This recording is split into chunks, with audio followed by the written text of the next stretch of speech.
Welcome to the UPSC geography series. इस series में हम ज्योग्राफी के टॉपिक्स को क्लियर और एंगेजिंग नोट्स के साथ कवर करेंगे ताकि आप कॉन्सेप्ट्स को आसानी से समझ और याद रख सके। आप चाहें तो इसे ऑडियो बुक की तरह सिर्फ सुन भी सकते हैं। You are watching UPSC civil 360, just plug in and stay UPSC ready. Today's topic is Physical Geography Chapter 3, The Earth's Crust and Interior।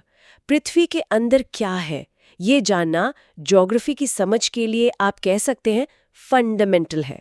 हाँ बिल्कुल। माउंटेन्स कैसे बने, अर्थक्वेक्स क्यों आते हैं, या फिर वोल्केनोज कैसे फटते हैं, इन सब का जवाब कहीं ना कहीं पृथ्वी की आंतरिक बनावट से ही जुड़ा है। एग्जैक्टली। और क्योंकि हम पृथ्वी की सरफेस पे रहते हैं, हमारी लाइफ यहाँ की फिजियोग्राफी से मतलब जमीनी बनावट से डायरेक्टली इन्फ्लुएंस्ड है। सही बात है। लैंडस्केप डेवलपमेंट को समझने के लिए अर्थ के इंटीरियर की फोर्सेस को जानना बहुत जरूरी है, मतलब क्रूशल है। तो चलिए इस फैसिनेटिंग सब्जेक्ट की गहराई में उतरते हैं। अच्छा, शुरुआत कहाँ से करें? पृथ्वी के अंदर देखने के हमारे पास तरीके क्या हैं? Sources of information.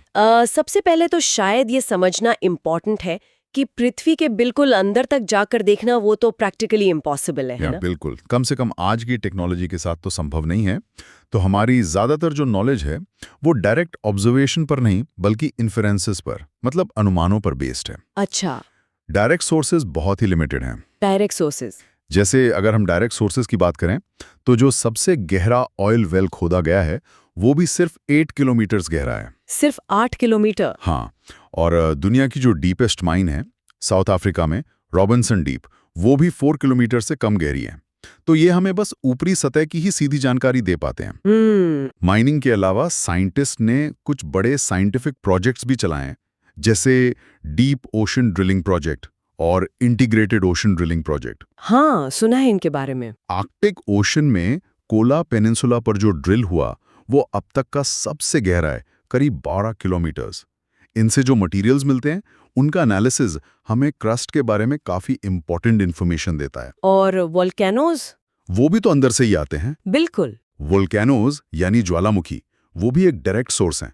जब वो फटते हैं तो अंदर से पिघला हुआ मटेरियल, जिसे मैग्मा कहते हैं, बाहर आता है। हाँ। उससे हमें अंदर के मटेरियल्स की कॉम्पोजिशन का पता चलता है। लेकिन इसमें एक लिमिटेशन है, एक बड़ी लिमिटेशन है। क्या? ये पता लगाना बहुत मुश्किल है कि वो मैग्मा असल में कितनी डेप्थ से आया है। हाँ, ये बात तो है। पृथ्वी का रेडियस तो लगभग 6371 किलोमीटर है। उसके सामने ये 12 किलोमीटर की ड्रिलिंग, ये माइंस तो मतलब बस सरफेस को खरोचने जैसा ही हुआ। बिल्कुल। इसका मतलब डायरेक्ट इन्फॉर्मेशन बहुत ही सतही है, सुपरफिशियल है। तो फिर कैसे पता लगाते हैं? इसीलिए हमें इनडायरेक्ट सोर्सेस पर ज्यादा डिपेंड करना पड़ता है।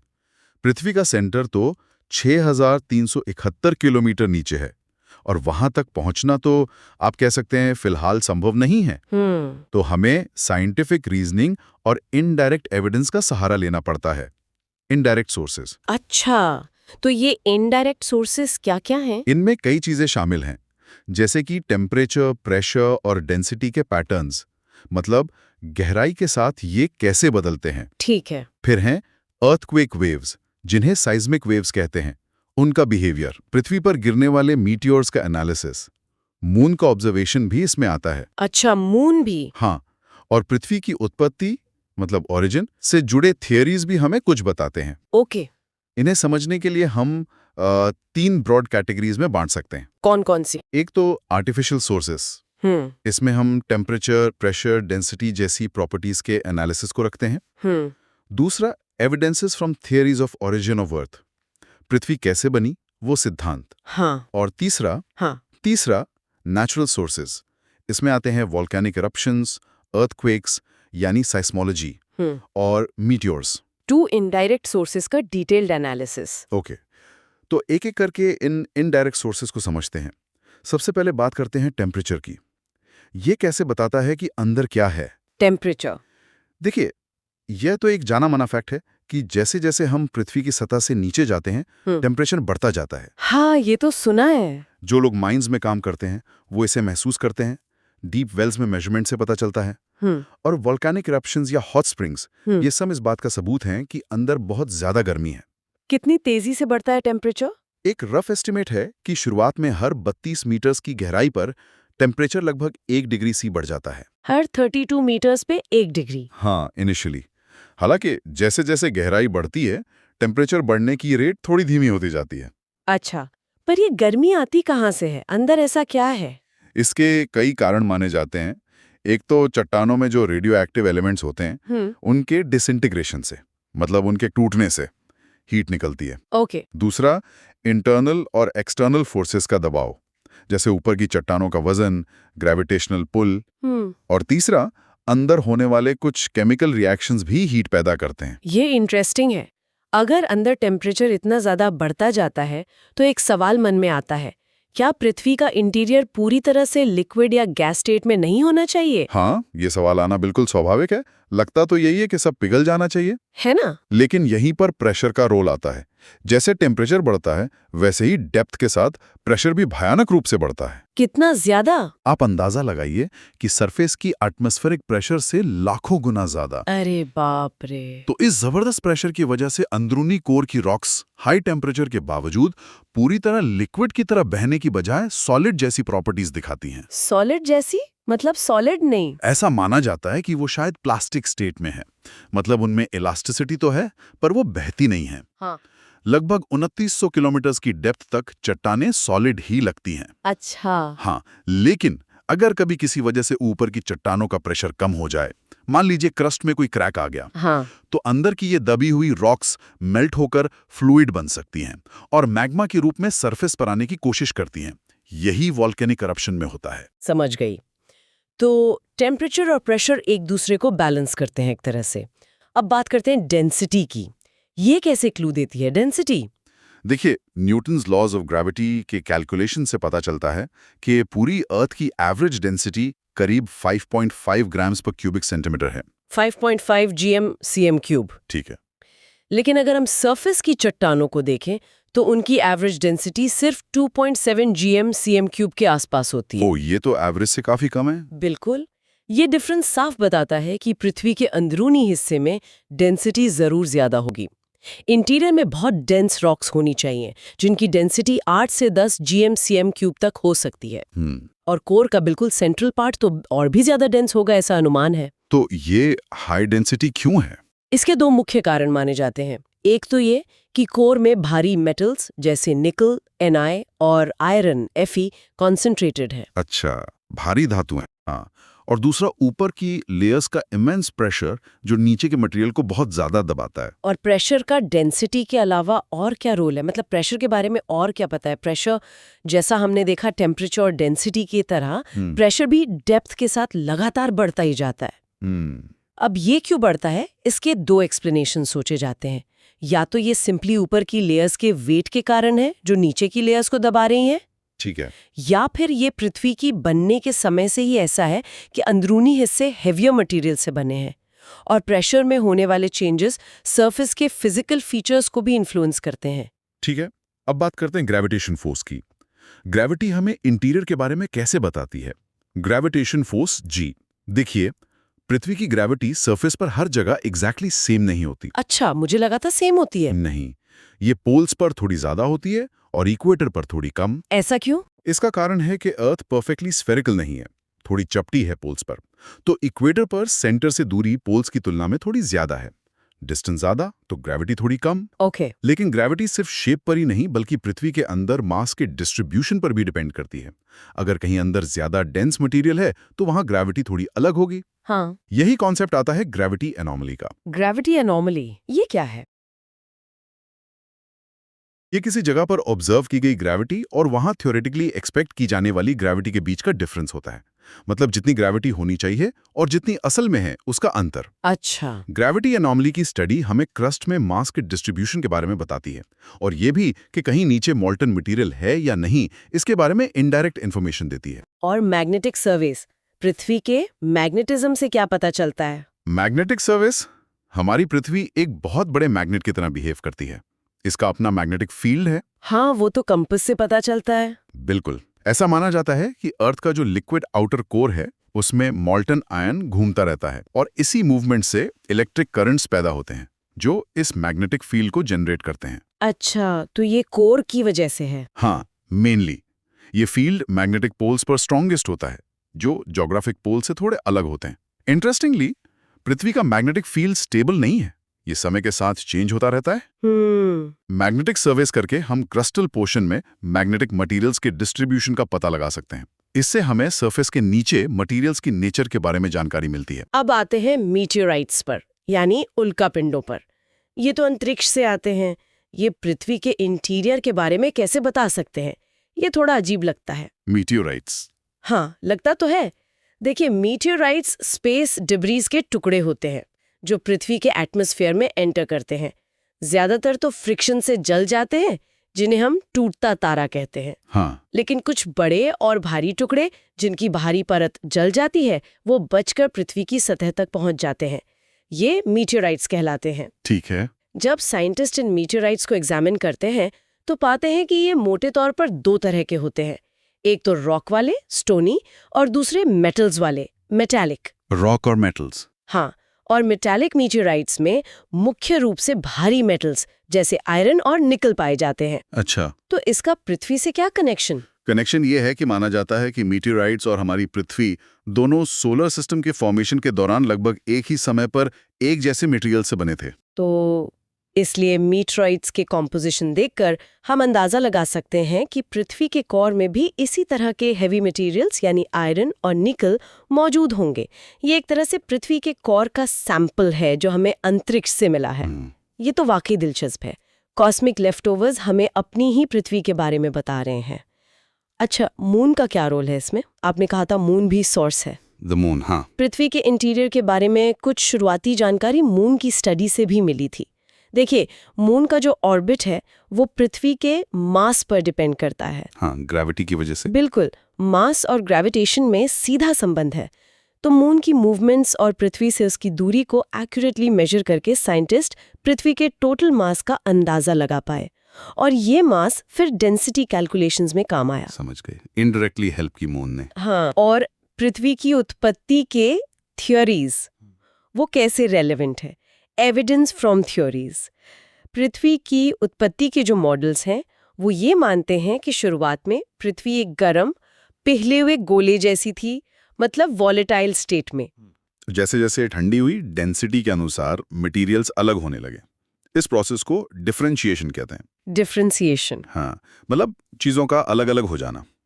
जो भारी मटेरियल थे जैसे आयरन और निकल, वो ग्रेविटी के कारण सेंटर की तरफ सिंक हो गए, नीचे बैठ गए। ठीक है। और जो हल्के मटेरियल्स थे जैसे सिलिकेट्स, वो ऊपर सरफेस की तरफ आ गए। अच्छा, परतें बन गई। हाँ, समय के साथ पृथ्वी और ठंडी हुई, सॉलिडिफाई हुई और कंडेंस्ड होकर थोड़ी छोटी हो गई, जिससे सबसे बाहरी परत यानी क्रस्ट बनी। माना जाता है कि मून के बनने की घटना, जो जायंट इम्पैक्ट थ्योरी है, उसने पृथ्वी को और ज्यादा हीट अप किया, जिससे ये डिफरेंशिएशन का प्रोसेस और तेज हुआ। इसी डिफरेंशिएशन प्रोसेस से अर्थ के अंदर लेयर्स बनी। सबसे बाहर क्रस्ट, फिर मैंटल, फिर आउटर कोर और सबसे अंदर इनर कोर। और जैसा हमने पहले देखा, क्रस्ट से कोर की तरफ डेंसिटी लगातार बढ़ती जाती है। यहाँ तक हमने कई इनडायरेक्ट सोर्सेज देखे, लेकिन अब उस तरीके पर आते हैं जिसे पृथ्वी के इंटीरियर को समझने के लिए शायद सबसे पावरफुल माना जाता है, अर्थक्वेक वेव्स। साइस्मोलॉजी हमें अंदर का नक्शा कैसे दिखाती है? Earthquake waves, seismology. बिल्कुल सही। अर्थक्वेक्स पृथ्वी के अंदर होने वाली हलचल से पैदा होते हैं, ज्यादातर अपर मैंटल में। जब ये मूवमेंट होती है तो एनर्जी वेव्स के रूप में निकलती है। आप इसे ऐसे समझ सकती हैं जैसे तालाब में पत्थर फेंकने पर लहरें फैलती हैं। हाँ, इन वेव्स को रिकॉर्ड करने वाले इंस्ट्रूमेंट को साइज्मोग्राफ्स कहते हैं। और इन वेव्स की स्टडी, जिसे साइज्मोलॉजी कहते हैं, हमें पृथ्वी के अंदर की चट्टानों के प्रकार और उनकी लेयर्ड स्ट्रक्चर के बारे में सबसे डिटेल्ड इन्फॉर्मेशन देती है। ये एक तरह से पृथ्वी का अल्ट्रासाउंड करने जैसा है। अल्ट्रासाउंड, ये अच्छा एनालॉजी है। तो ये वेव्स कितने तरह की होती हैं?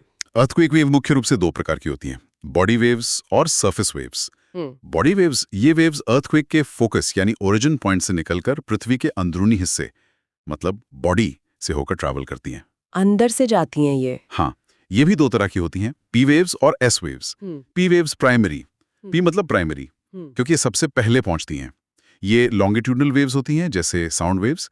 इनमें पार्टिकल वेव की डायरेक्शन में आगे पीछे वाइब्रेट करते हैं, मतलब कंप्रेशन और एक्सपेंशन होता है। ठीक है। ये सबसे फास्ट चलती हैं। इनकी स्पीड 6 से 15 किलोमीटर पर सेकंड तक हो सकती है, जो रॉक की डेंसिटी पर डिपेंड करती है। और इनकी खास बात यह है कि पी वेव्स सॉलिड, लिक्विड और गैस तीनों मीडियम से ट्रैवल कर सकती हैं। तीनों से। ये इंपॉर्टेंट है। बहुत इंपॉर्टेंट। दूसरी है एस वेव्स, सेकेंडरी। एस मतलब सेकेंडरी क्योंकि ये पी वेव्स के बाद पहुंचती हैं। ये ट्रांसवर्स वेव्स होती हैं। इनमें पार्टिकल वेव की डायरेक्शन के परपेंडिकुलर वाइब्रेट करते हैं, जैसे रस्सी को ऊपर नीचे हिलाने पर वेव बनती है। अच्छा। इनकी स्पीड पी वेव से कम होती है।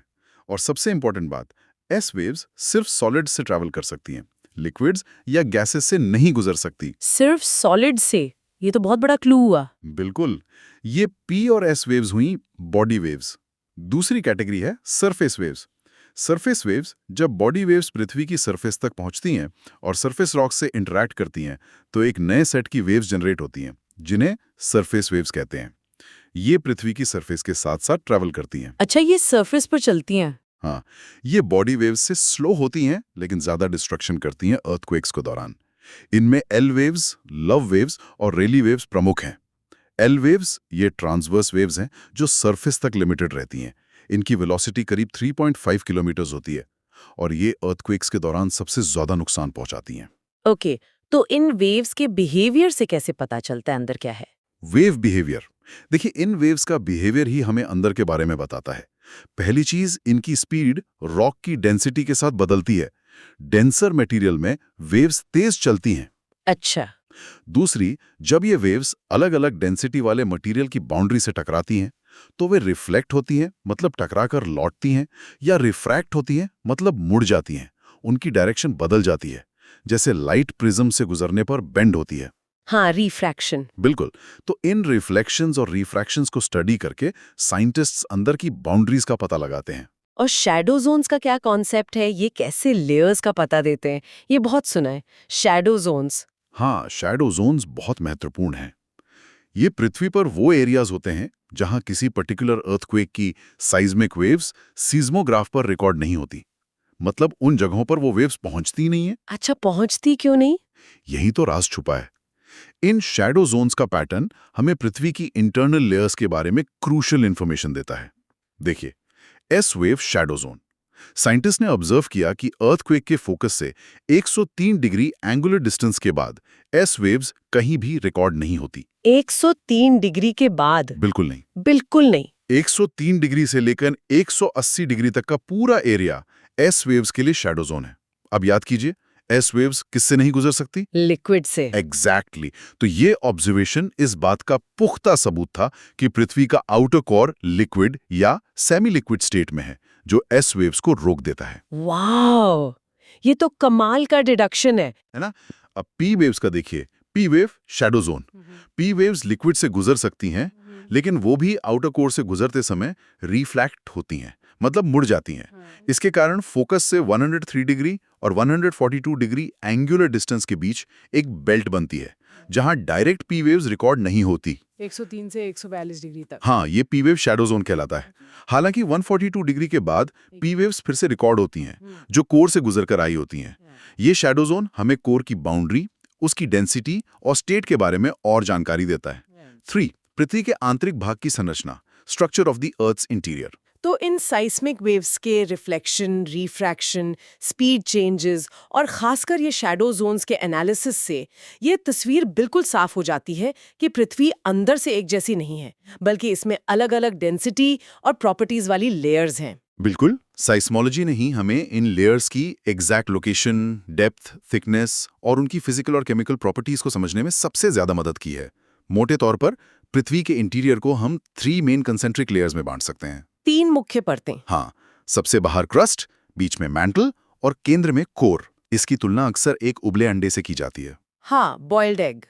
बाहर पतला शेल यानी क्रस्ट, फिर सफेद हिस्सा यानी मैंटल, और अंदर पीला योक यानी कोर। सही है। बिल्कुल। चलिए, सबसे बाहरी लेयर से शुरू करते हैं, द क्रस्ट। भूपरपटी। इसके बारे में बताइए। द क्रस्ट, भूपरपटी, ये पृथ्वी की सबसे ऊपरी आउटरमोस्ट सॉलिड लेयर है। ये रिजिड है और बाकी 2 लेयर्स के कंपैरिजन में बहुत पतली है। अंडे के छिलके की तरह। पतली है मतलब कितनी? इसकी थिकनेस एक समान नहीं है। ओशियानिक क्रस्ट जो समुद्रों के नीचे होती है वो पतली होती है। एवरेज थिकनेस लगभग 5 किलोमीटर। सिर्फ 5 किलोमीटर? हाँ, एवरेज। जबकि कॉन्टिनेंटल क्रस्ट जो महाद्वीपों के नीचे होती है वो ज्यादा मोटी होती है। एवरेज थिकनेस करीब 30 किलोमीटर। अच्छा, कॉन्टिनेंट्स के नीचे मोटी है। हाँ, और जहाँ बड़े बड़े माउंटेन सिस्टम्स हैं जैसे हिमालयाज, वहाँ कॉन्टिनेंटल क्रस्ट और भी ज्यादा मोटी हो सकती है, लगभग 70 किलोमीटर तक। 70 किलोमीटर? हाँ, काफी ज्यादा। और ये ब्रिटल होती है आपने कहा? हाँ, मतलब टूट सकती है? हाँ, ब्रिटल होती है। इसीलिए अर्थक्वेक्स आते हैं जब इसमें स्ट्रेस बनता है। अच्छा, क्रस्ट को भी मोटे तौर पर 2 पार्ट्स में बांटा जाता है। 2 हिस्से कौन से? सियाल, ये क्रस्ट की अपर मोस्ट लेयर है। इसकी रॉक्स में सिलिका यानी साई और एल्यूमिनियम यानी एल की मात्रा ज्यादा होती है, इसीलिए इसे सियाल कहते हैं। साइफा सिलिका, एल्फा एल्यूमिनियम, सियाल। ठीक है। कॉन्टिनेंट्स मुख्य रूप से सियाल से बने हैं। इसकी एवरेज डेंसिटी लगभग 2.7 ग्राम्स पर सेंटीमीटर क्यूब है और थिकनेस करीब 28 किलोमीटर तक मानी जाती है। और दूसरा हिस्सा सीमा, ये SiAKL के नीचे की लेयर है जो कंपैरेटिवली भारी रॉक से बनी है। इसमें सिलिका और मैग्नीशियम मेजर कॉन्स्टिट्यूएंट्स है, इसलिए इसे सीमा कहते हैं। सिलिका और मैग्नीशियम, सीमा। ओशियानिक फ्लोर मुख्य रूप से सीमा लेयर से बना होता है।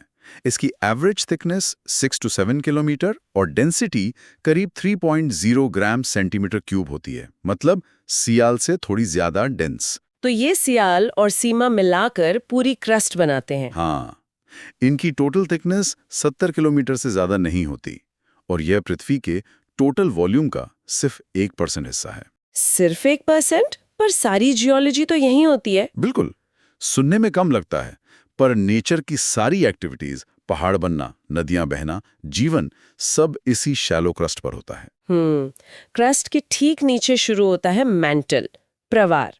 ये कैसा है? द मेंटल या प्रवार, यह क्रस्ट के बेस से शुरू होकर लगभग 2900 किलोमीटर की डेप्थ तक फैला है। यह पृथ्वी के वॉल्यूम का सबसे बड़ा हिस्सा है, करीब 83%। 83%? मतलब ज्यादातर पृथ्वी मेंटल ही है। वॉल्यूम के हिसाब से हाँ। क्रस्ट और मेंटल के बीच एक बाउंड्री है जहां साइस्मिक वेव्स, खासकर पी वेव्स की वेलोसिटी अचानक बढ़ जाती है।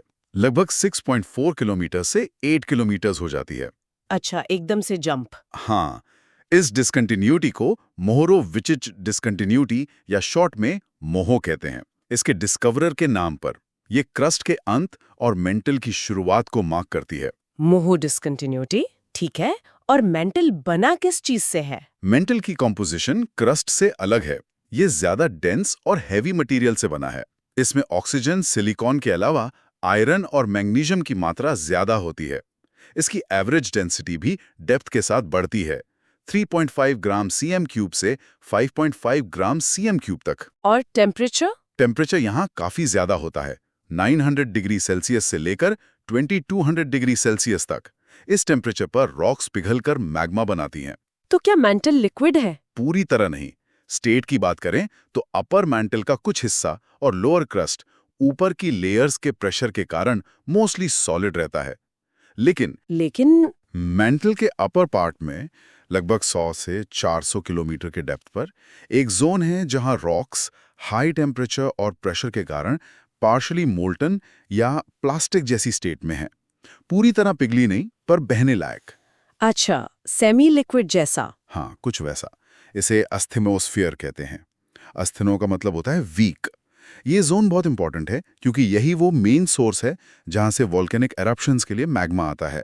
Asthenosphere, week zone. हाँ, ये लेयर थोड़ी कमजोर या बहने लायक होती है, जिसके ऊपर रिजिड क्रिस्टल प्लेट्स तैरती हैं या मूव करती हैं। ओह, तो प्लेट टेक्टोनिक्स का कनेक्शन यहाँ से है? बिल्कुल। मैंटल पृथ्वी के अंदर होने वाली बड़ी घटनाओं में क्रूशियल रोल निभाता है। माना जाता है कि मैंटल में स्लो कन्वेक्शन करंट्स चलते हैं। Convection currents? हाँ, जैसे पानी उबालते समय होता है, गर्म मटेरियल ऊपर उठता है और ठंडा भारी मटेरियल नीचे जाता है। ये साइकिल चलता रहता है। यही करंट्स पृथ्वी की टेक्टोनिक प्लेट्स को मूव करने, कॉन्टिनेंटल ड्रिफ्ट, अर्थक्वेक्स और वॉल्केनोज जैसी मेजर जियोलॉजिकल एक्टिविटीज के लिए जरूरी एनर्जी सप्लाई करते हैं। समझ गए। मैंटल तो बहुत डायनामिक है अंदर से। हाँ। और सबसे अंदर पृथ्वी का दिल, द कोर, क्रोड, इसके बारे में क्या जानते हैं हम? द कोर यानी क्रोड ये मैंटल के नीचे 2900 किलोमीटर की डेप्थ से शुरू होकर पृथ्वी के सेंटर लगभग 6371 किलोमीटर तक फैला है। ये पृथ्वी का इनरमोस्ट पार्ट है। इसकी भी कोई बाउंड्री है मैंटल से? हाँ, मैंटल और कोर के बीच भी एक शार्प बाउंड्री है जिसे गुटेनबर्ग डिसकंटिन्यूटी कहते हैं। Gutenberg discontinuity. हाँ, यहाँ एस वेव्स पूरी तरह डिसअपियर हो जाती हैं जैसा हमने शैडो जोन में देखा था, और पी वेव्स की वेलोसिटी भी कम हो जाती है, जो मटेरियल की स्टेट और कॉम्पोजिशन में बड़े चेंज को दिखाता है। तो कोर कैसा है, सॉलिड, लिक्विड? कोर को भी दो ताज में बांटा जाता है, आउटर कोर और इनर कोर। आउटर कोर बाह्य क्रोड, ये 2900 किलोमीटर से 5150 किलोमीटर की डेप्थ तक है। साइज्मिक डेटा, खासकर एस वेव्स के गायब होने से ये पक्का है कि ये लिक्विड या सेमी लिक्विड स्टेट में है। ये लिक्विड है? हाँ, इसकी एवरेज डेंसिटी लगभग 10 ग्राम सेंटीमीटर क्यूब है, और पृथ्वी का मैग्नेटिक फील्ड इसी लिक्विड आउटर कोर की मूवमेंट से जनरेट होता है, ऐसा माना जाता है। अच्छा, तो मैग्नेटिक फील्ड का सोर्स आउटर कोर है? और इनर कोर? इनर कोर आंतरिक क्रोड, ये 5150 किलोमीटर से पृथ्वी के सेंटर 6371 किलोमीटर तक है। माना जाता है कि ये सॉलिड स्टेट में है। सॉलिड इतनी गर्मी में? हाँ, ये काउंटर इंट्यूटिव लगता है, पर यहाँ प्रेशर इतना ज्यादा है, सरफेस से 30-40 लाख गुना ज्यादा, कि आयरन और निकल हाई टेम्परेचर के बावजूद पिघल नहीं पाते, सॉलिड फॉर्म में ही रहते हैं। ओह, प्रेशर का कमाल। बिल्कुल।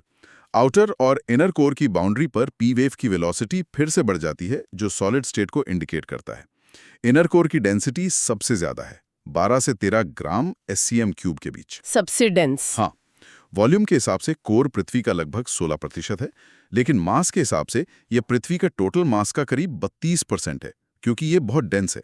और बना किससे है ये कोर? इसकी कॉम्पोजिशन मुख्य रूप से हेवी मेटल्स, आयरन, Fe और निकल, Na से हुई है।